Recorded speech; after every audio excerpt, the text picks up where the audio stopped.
Welcome to StatNet Buddies. Today, we will discuss to you the frequency distribution table using Microsoft Excel in an easy way that you could ever imagine. Without further ado, let's begin. The first step is to encode the data.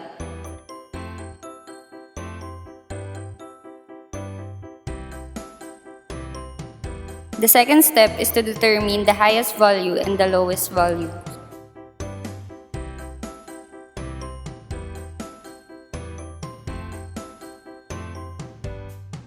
To determine the highest value, start the formula with an equal sign. Then type max, open parenthesis, highlight all the numbers in the given data, then close parenthesis, enter.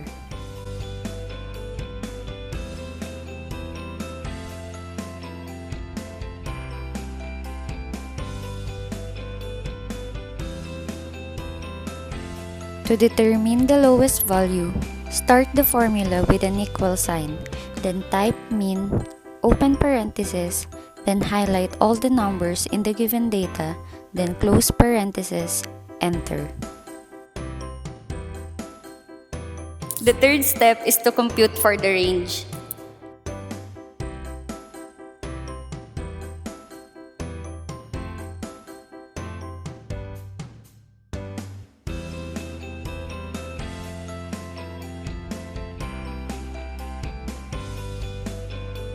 To get the range, start with an equal sign, then subtract the highest value with the lowest value by using the minus sign, then enter. Fourth step is to determine the number of data.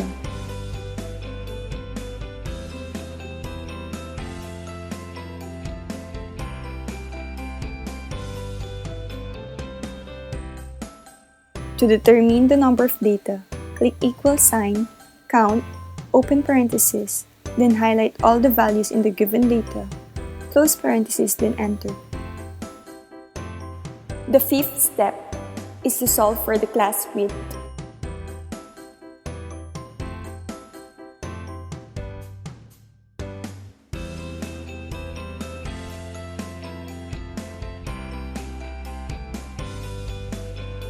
In solving the class width, the formula is equal sign 1 plus 3.33, multiply it to log, then multiply it to the number of data, which is the n.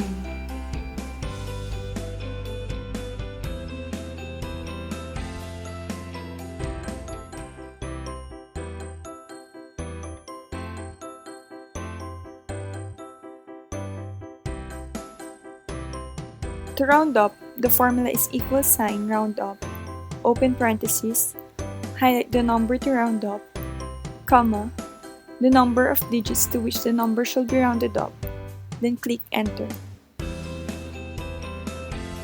The sixth step is to solve for the class interval.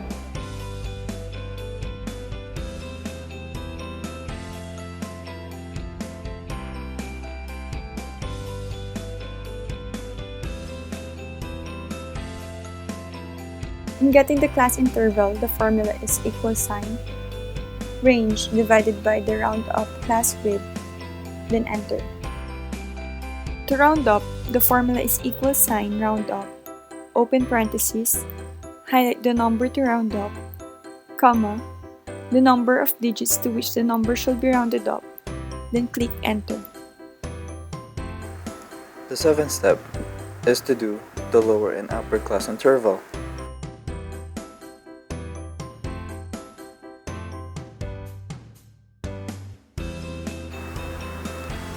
To get the lower class interval, or LCI, the first thing you'll do is to get the lowest value, or LV, select, then enter. Next step is to get the upper class interval, or UCI. To get the UCI, you have to select the first row of the LCI. The formula of the UCI is equals, select the first row of the LCI, plus sign. Now you have to open and close parentheses. Then select the I roundup, then F for the I roundup, minus 1, then you could drag it down as well. Once you have done that, move down to the lower row of LCI. Select the I round up plus the upper portion of the LCI. The formula is equals upper row plus the I round up, and then press F4, which makes a dollar sign. Put the dollar sign at the I round up, then you could drag it down.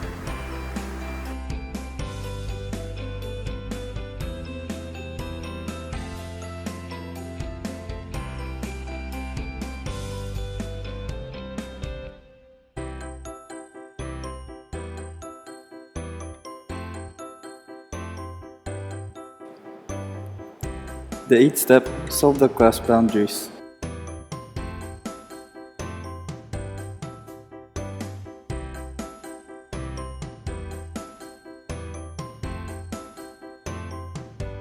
The lower class boundary, or LCB. The formula of it is equals, select the first row of the LCI, then minus sign 0.5, then enter.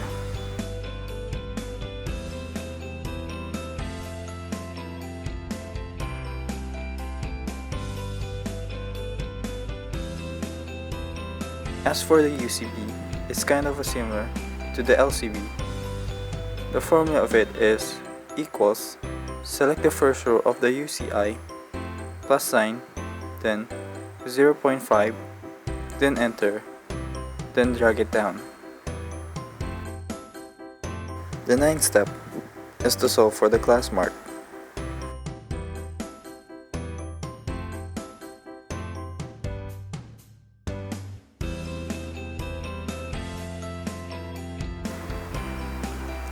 The CM, or class mark.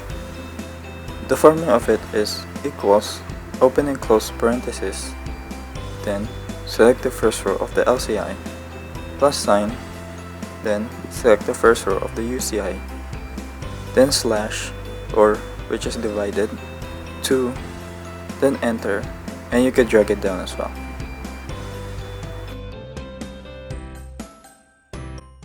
The 10th step is to determine the frequency.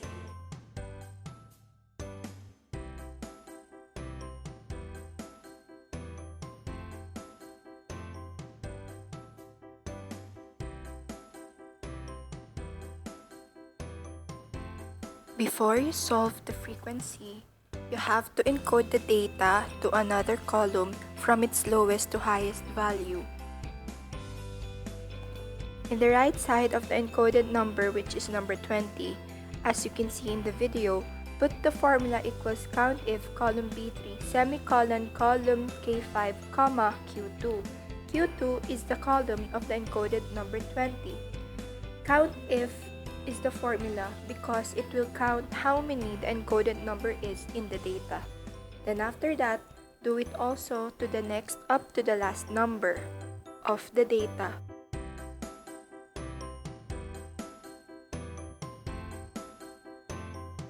After you counted all the numbers in that column, we will now solve for the frequency.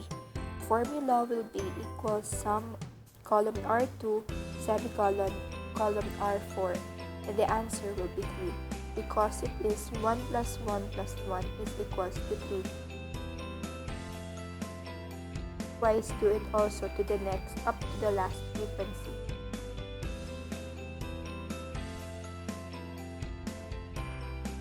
The 11th step is to do the tally. We will now do the tally. Tally is based on the frequency you did. We'll just write there the numbers that are in the frequency, but in line. The 12th step is to solve for the increasing cumulative frequency and decreasing cumulative frequency.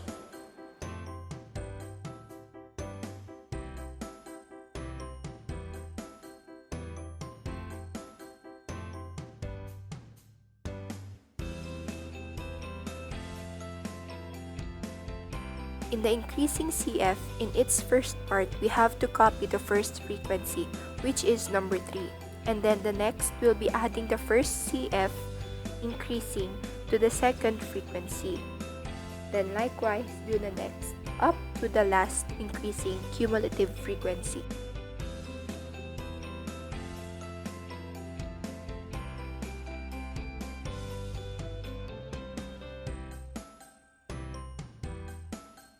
Decreasing CF is just the opposite of increasing CF. In the increasing, we added. In the decreasing CF, we will subtract. So in the decreasing CF, you will copy the last increasing CF or the biggest CF, which is number 30. Next step will be like increasing, but instead of adding, you'll subtract.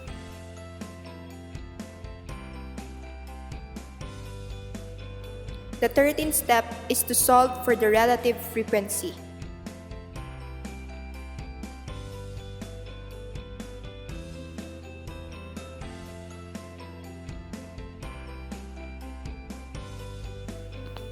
In the relative frequency, we are dividing the frequency to the n or number of data. So the formula will be f over n to solve it up to the last number. The 14th step is to solve for the relative frequency percentage. In this percentage, you have to multiply the relative frequency to 100 to solve the relative frequency percentage.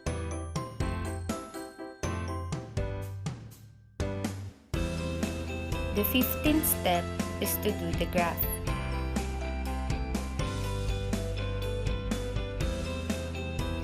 Histogram uses a column graph. Now select all the data, then click Insert and choose the column graph.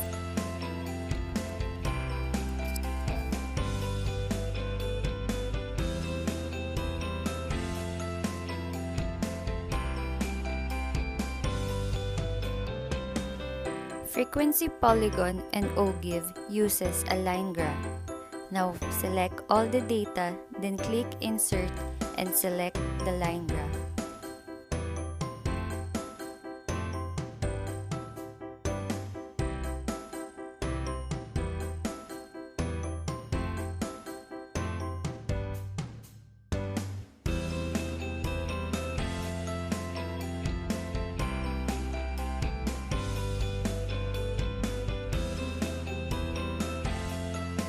After doing the graphs, do the FCM table.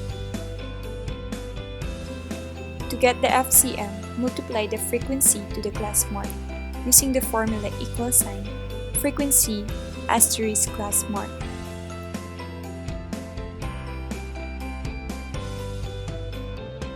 To get the CM squared, square the class mark using the formula equal sign, class mark, caret 2. To get the FCM squared, multiply the frequency to CM squared using the formula frequency asterisk CM squared.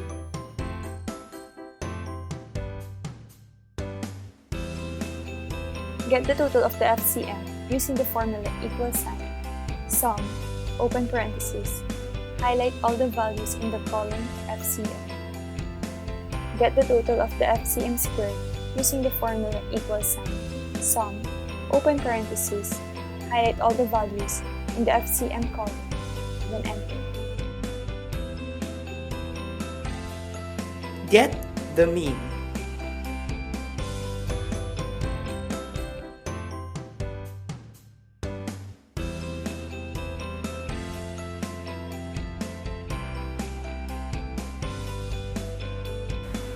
We will now proceed to get the mean, median, and mode. To get the mean, get the sum of FCM, then divide it to the number of data. Get the median.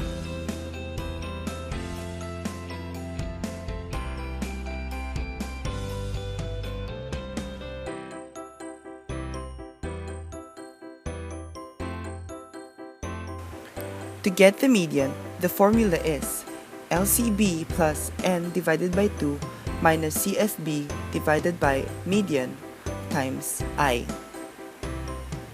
When getting the median, get the LCB, then put 4 open parentheses, and get the number of data. Then divide it to 2, then subtract the greater than CF. CFB stands for CF before. Moving on, divided by the frequency times I.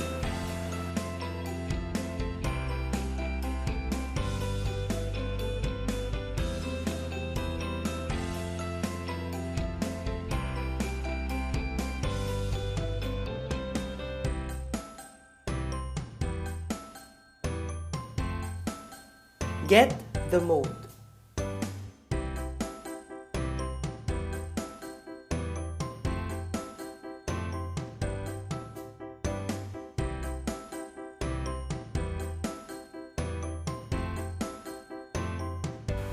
Now, let's get the mode. The formula for mode is LCB plus D2 divided by D1 plus D2 times I. To get the mode, get the LCB and subtract the 9 to the numbers before and after it. And for the denominator, just add the 2. And moving on, multiply to the roundup of I.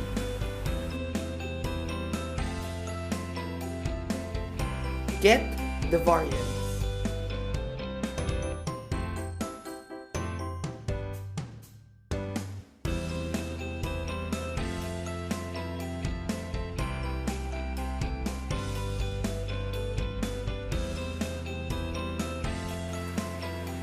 And for variance, the formula is n times summation notation FCM squared minus summation notation FCM raised to 2 divided by n times n minus 1. First, get the number of data, then multiply it by the sum of FCM squared, then subtract it to the sum of FCM and raise it to 2. And of course, divide the 30 times 29.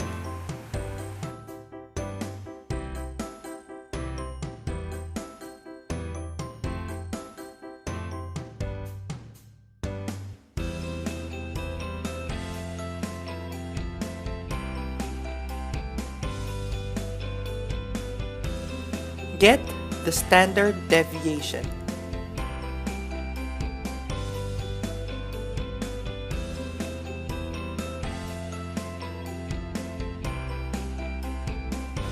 And for standard deviation, it's easy.